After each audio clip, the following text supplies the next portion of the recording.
Hello, hello, hello. I'm Peter Stewart. This is what you're going to be learning about today, the Higher and Louder Pitfall on Get a Better Broadcast podcast and video voice. I'm Peter Stewart. Thank you for the loan of your ears. And for the next couple of minutes, I'm going to loan you my tonsils as we look at the volume of a voice.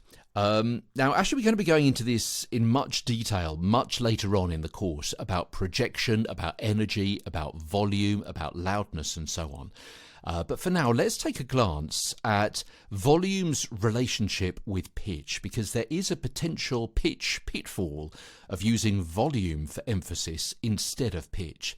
And doing this might cause people to kind of perceive your voice as shrill, and you may be as hysterical. I mean, that's something that Hillary Clinton was accused of, because instead of using pitch and having expression by going up or going down and being much more relaxed, she did tend to just shout many more important words. Yeah, and because she was a woman, and so obviously the sound of her voice was higher anyway.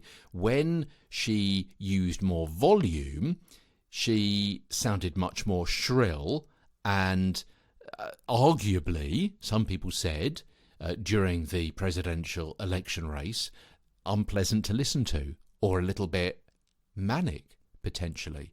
And of course that's unfair, because you wouldn't necessarily perceive a man in those kind of ways. So, in a studio and in an auditorium, you should usually be letting the microphone do the work of boosting your volume, yeah? And you do the work of that the microphone can't do, and that is the intonation, the pitch and the tone and so on. Emphasis comes from your use of a better vocal range, not volume, usually. Yeah? Say that again. Emphasis comes from your use of a better vocal range. It's easier and more comfortable to produce, causes less damage to your vocal folds, gives you more vocal stamina, is easier to listen to, sounds more spontaneous and natural, is more interesting and inspirational. A change of pitch alerts the audience to an important point or a change in topic, and you as a speaker are seen as more in control rather than excitable or even deranged. And as I say, as we'll see later on, when we talk more in depth about volume, projection and energy, a louder voice can certainly rouse a crowd. It can also create a wall of sound, whereas a softer voice can very often cause people to lean in and pay more attention. From London, I'm Peter Stewart.